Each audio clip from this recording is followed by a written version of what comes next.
चाहे बिजनेस हो या फिर सेल्फ एम्प्लॉयमेंट या फिर आपका कोई कमीशन बेस्ड काम ही क्यों ना हो, सेल्स एक ऐसा स्किल है जो नेसेसरी है बिजनेस, सेल्फ एम्प्लॉयमेंट और कमीशन बेस्ड काम के अंदर। अगर आपको सेल्स आती है इसका मतलब है आपको बिजनेस आता है, और अगर बिजनेस आता है तो आप सेल्स की फील्ड के अंदर ही बहुत बड़ी इम्पैक्ट क्रिएट कर सकते हो और अपना एक अच्छा फ्यूचर भी बना सकते हो। सेल्स का आना इसलिए इम्पॉर्टेंट है क्योंकि सेल्स ही एक ऐसा स्किल है जिसकी मदद से एक इंसान दूसरे इंसान को कोई भी प्रोडक्ट बेच सकता है।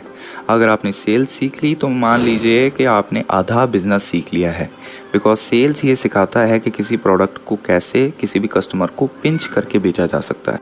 एक सेल्समैन, एक सेल्फ एम्प्लॉयड वर्कर और एक एंटरप्रेन्योर के लिए सेल्स बहुत ही ज़्यादा मायने रखती है, क्योंकि सेल्स ही डिटरमाइन करती है उनके बिजनेस की वैल्यू। सेल्स की मदद से ही कोई भी इंसान अपना प्रोडक्ट और अपनी सर्विसेज को किसी दूसरे इंसान तक पहुंचाता है और उसे वो डिलीवर करता है। सुनने में बड़ा ही आसान लगता है कि सेल्स का मतलब है कि एक प्रोडक्ट उठाओ और एक इंसान को बेच दो, लेकिन सेल्स इतनी आसान नहीं है। सेल्स का डायरेक्ट कनेक्शन है साइकोलॉजी से। Sales is a psychological skill. एक इंसान जिसने साइकोलॉजी पढ़ी हुई है वो सेल्स को बहुत अच्छे से कर सकता है, क्योंकि sales is directly related to the communication and communication is directly related to psychology. और इसीलिए हम बहुत सारी रिसर्च करके आपके लिए ढूंढ कर लेकर आए हैं 5 rules of psychology of sales. Start करने से पहले बता दूं, मेरा नाम है MSK, आप देख रहे हैं द एनालाइज़र, और हम आपकी बिजनेस और सेल्फ इम्प्रूवमेंट नॉलेज को इन्हेंस करना चाहते हैं। इसीलिए हमारे चैनल को सब्सक्राइब कर लीजिए और वीडियो को लाइक कर दीजिए। चलिए पहले पॉइंट के साथ शुरू करते हैं। रूल नंबर 1 है don't sell the product but sell the emotion. इस रूल की बेस्ट एग्जाम्पल है कैडबरी।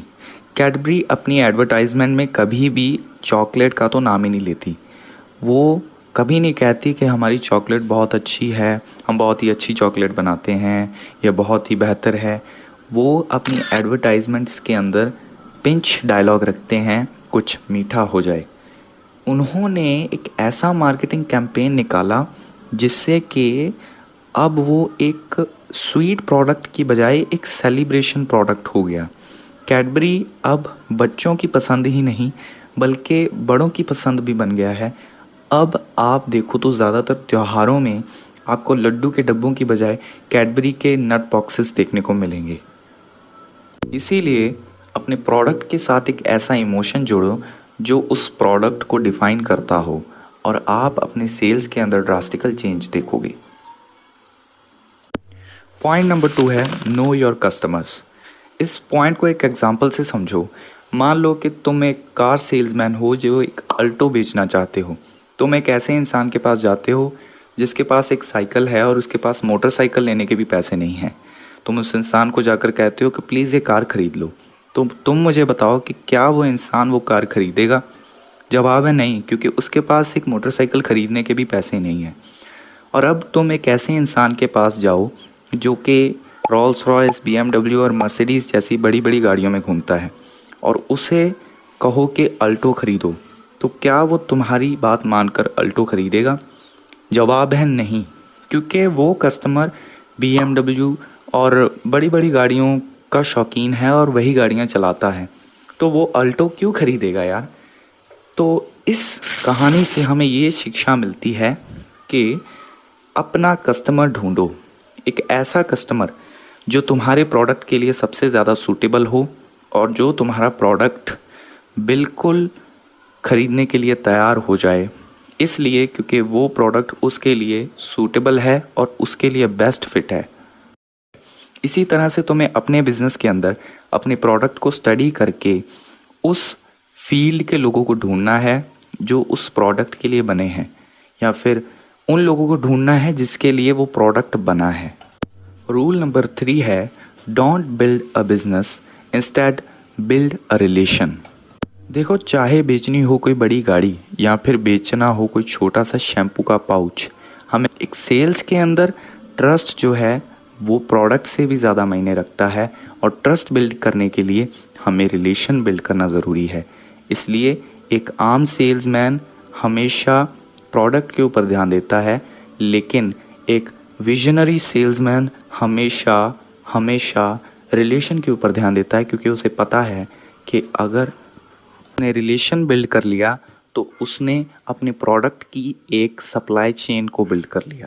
रूल नंबर 4 है write down what you know about your product and convert all the points into the question. ये rule sales के अंदर सबसे important rules में से एक है, क्योंकि जब जो कुछ भी आप अपने प्रोडक्ट के बारे में जानते हो उसे लिख कर उसे क्वेश्चंस में कन्वर्ट कर देते हो और फिर क्वेश्चंस को कस्टमर के आगे पुट करते हो, तो जब क्वेश्चंस का आंसर देने के लिए कस्टमर अपना दिमाग चलाता है तो उस प्रोडक्ट की सारी इन्फॉर्मेशन आपसे उस कस्टमर के दिमाग तक सेव हो जाती है। पर जब वो सारे क्वेश्चंस के आंसर्स खुद से ढूंढता है तब वो खुद से ये डिसाइड कर पाता है और खुद से ही जज कर पाता है कि ये प्रोडक्ट उसके लिए बना है, क्योंकि वो खुद ही सारे क्वेश्चंस के आंसर्स को सेटिस्फाई कर देता है और उसकी वजह से सेल्स में ज़्यादा दिमाग लगाने की ज़रूरत नहीं पड़ती। आखिरी और सबसे important rule, the personal brand is more important